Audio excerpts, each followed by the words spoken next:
On sait ce que vous allez nous dire. Quoi, il est à peine annoncé que vous avez déjà un test? Bah oui, bah écoutez, on est comme ça, nous on donne. Enfin surtout, on les teste en avance bien sûr. Salut à tous, c'est Maxime de Frandroid et aujourd'hui on va pas passer par 4 chemins et aller direct dans le vif du sujet. C'est le test du Huawei P30 Pro. Vous êtes prêts? C'est parti.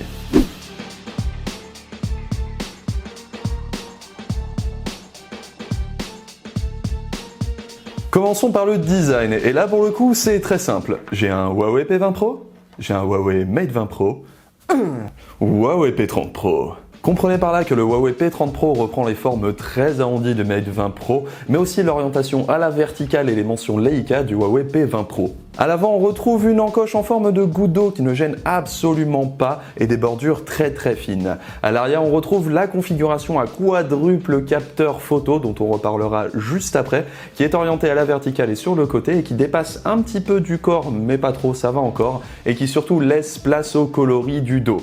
Ici, on a la version noire très classique avec un effet très miroité mais sympathique, mais surtout, Huawei vend des coloris super chatoyants pour ce nouveau modèle. La plus grande particularité du Huawei P30 Pro est de faire en sorte que ses tranches en haut et en bas soient complètement plates. Alors là, c'est pas pour faire en sorte qu'il tienne debout quand vous l'appuyez quelque part, mais c'est surtout pour soutenir votre doigt quand vous le tenez. Et il va en avoir besoin. À 192 grammes, il n'est pas si différent du Huawei Mate 20 Pro, juste un petit peu plus épais, et pourtant à l'utilisation, on le trouve un petit peu plus lourd, plus pâteau, plus difficile à naviguer. Dans l'absolu, Huawei n'a pas vraiment modifié sa formule et la finition est toujours sublime, mais je peux pas le nier, niveau prise en main, je préfère très largement le Huawei Mate 20 Pro. Fort heureusement, son grand écran de 6,47 pouces AMOLED qui supporte une définition maximale Full HD+, ravit. La dalle est grande, très lumineuse et super bien calibrée en sortie d'usine. Surtout, elle est absolument pas dérangée par la petite encoche qui vient quasiment jamais grogner ce que vous êtes en train de regarder et du coup l'expérience est ultra confortable. Il est temps d'aborder le sujet quelque peu épineux sur ce Huawei P30 Pro, son interface. Il profite bien d'Android 9 Pie et d'IMUI 9.1 comme c'était le cas de ses prédécesseurs, mais comme on le disait sur le P20 Pro puis ensuite le Mate 20 Pro, son interface est vraiment en train de vieillir. Et face à One UI de Samsung en 2019, c'est difficilement acceptable. Pourtant, elle ne manque pas de personnalisation et de fonctionnalité, mais son design ne date vraiment d'une version antérieure d'Android. Et ça, on le voit particulièrement sur le volet de notification et le tiroir d'applications. En 2019, c'est inadmissible, même sur Android où tout est modifiable. La reconnaissance faciale est toujours très pratique à utiliser, mais attention, elle est en 2D et donc pas très sécurisée. Fort heureusement, on a accès au lecteur d'empreintes sous l'écran qui est toujours très rapide et pratique au quotidien. Par contre, son placement est un petit peu bas, très bas par rapport au Mate 20 Pro, alors que le Mate 20 Pro était hyper confortable.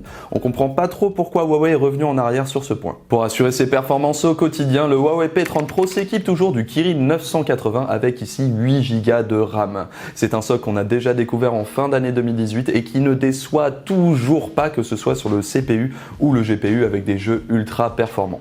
Par contre, il faut reconnaître qu'il est un petit peu inférieur au Snapdragon 855 en termes de puissance brute, mais le fait est que la chauffe sur le P30 Pro est super maîtrisée. Il va pas super haut et il se dissipe très vite. C'est un très bon point pour le téléphone. Évidemment, la star du show sur ce Huawei P30 Pro est son quadruple capteur photo à l'arrière. Nous avons un premier capteur de 40 mégapixels qui est le principal, supporté ensuite par un ultra grand angle 20 mégapixels et un téléobjectif x5 de 8 mégapixels et enfin un capteur TOF.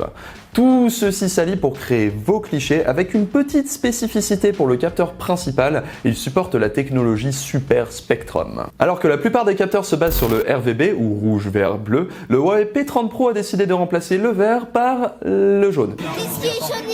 Alors non, c'est non. D'accord? Alors l'avantage du jaune, c'est qu'il permet de récupérer beaucoup plus de lumière et donc de détails dans le cliché.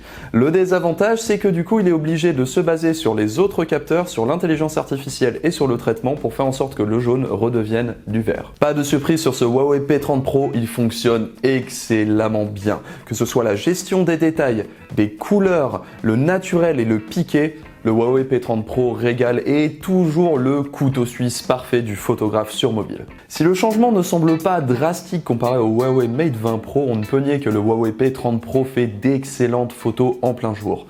En intérieur, le bruit est extrêmement maîtrisé et du coup les clichés restent sublimes. De nuit, la différence avec les anciens modèles n'est pas forcément si marquée que ça, mais il n'empêche que ses capacités sont vraiment au-dessus du lot. L'une des grandes nouveautés est d'intégrer un zoom x5 optique et un zoom x10 hybride. Là-dessus, pas de souci, ça fonctionne super bien et les clichés sont très bons. Le problème que j'ai avec ça, c'est à quoi sert-il vraiment? Qui a besoin d'utiliser un zoom x10 aujourd'hui sur mobile? Le fait est que quand j'ai pris le téléphone sur mes balades sur tout un week-end, je n'ai quasiment jamais utilisé. Mieux vaudra du coup plutôt aller vers le x5 ou plutôt utiliser la variante entre x1 et x10 puisque vous pouvez le faire manuellement. Là, ça devient très correct. L'autre capteur est l'ultra grand angle que nous avions déjà vu sur le Huawei Mate 20 Pro. Et là, on continue d'avoir des performances très bonnes sur cette nouvelle perspective qui est vraiment excellente à avoir sur mobile et qui ravit sur le P30 Pro et son traitement. Et enfin, il y a le capteur TOF qui est utilisé pour déterminer la profondeur lors du mode portrait. Et là, s'il y a bien un truc sur lequel le Huawei P30 Pro est imbattable, c'est le mode portrait. Le flou progressif qu'il applique numériquement est absolument sublime et la reconnaissance des sujets est quasiment parfaite. C'est vraiment troublant à quel point c'est beau. Maintenant, il y a un tout petit défaut qui est un peu dommage, c'est qu'il ne marche qu'avec des sujets humains. On aurait aimé pouvoir l'utiliser pour être un petit peu plus créatif et original, mais vraiment, ce mode est incroyable. En façade, c'est un capteur de 32 mégapixels qui fait office et pour le coup, il est plutôt bon sans forcément dépasser de la moyenne. Sa précision et la gestion des couleurs est vraiment excellente de plein jour, mais le bruit et le lissage se font de plus en plus présents dès lors que la lumière s'efface. Il n'y a du coup pas grand chose à en dire si ce n'est que c'est très bon. Cool. J'ai tout de même un problème avec ce Huawei P30 Pro et c'est un problème que j'avais déjà souligné sur le P20 Pro.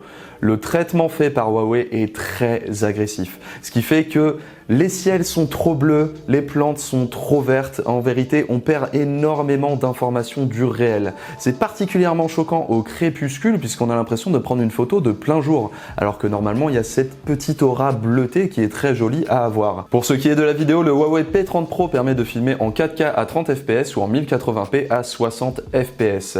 C'est un petit peu dommage qu'on n'ait pas accès à la 4K à 60 fps, mais il faut avouer que la stabilisation OIS est très bonne sur le smartphone. Et le rendu des vidéos, bien sûr, est équivalent à ceux des photos. C'est-à-dire très bien, un petit peu surcontrasté quand même, mais toujours très bien. Ok, donc ça c'est fait. Et au moins sur tout ça, on peut compter sur sa grande batterie de 4200 mAh qui offre la même autonomie exceptionnelle que le Huawei Mate 20 Pro en son temps. Il est vraiment au-dessus du lot et permet de tenir 2 jours à l'aise sans même y réfléchir. Surtout qu'on peut rajouter à ça sa recharge rapide à 40 watts qui lui permet de récupérer 71% de batterie en 30 minutes. En prime de tout ça, il y a aussi la recharge sans fil à 15 watts qui est supportée et la recharge inversée comme le Huawei Mate 20 Pro. Bref, sur l'autonomie, c'est vraiment un champion. Vous l'aurez compris, le Huawei P30 Pro est un excellent smartphone premium et très certainement parmi les meilleurs de sa génération, particulièrement sur la photo. Et pour autant, vous l'aurez peut-être remarqué, mais on a fait beaucoup de parallèles avec le Huawei Mate 20 Pro. Et ça, c'est pas innocent. Et pour cause, vendu à 1000 €, le P30 Pro n'a pas tant d'arguments que ça pour surpasser son frère haut de gamme de fin 2018. Alors que ce dernier est trouvable désormais entre 600 et 700 €, est-ce qu'il vaudrait pas mieux le favoriser?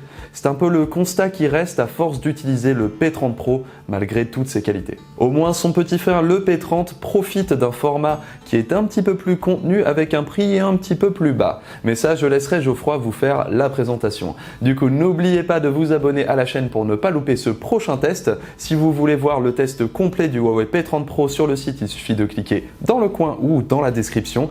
Et quant à moi, je vous fais des bisous et vous dis à bientôt sur Frandroid. La dalle est grande, lumineuse, très bien réglée par défaut. Bam, elle régale. Pas du tout dérangée par la petite encoche qui disparaît, ne vient que très rarement gêner le contenu affiché. C'est une valeur sur. Allez, on est parti. Wouh! Pull up! Pull up!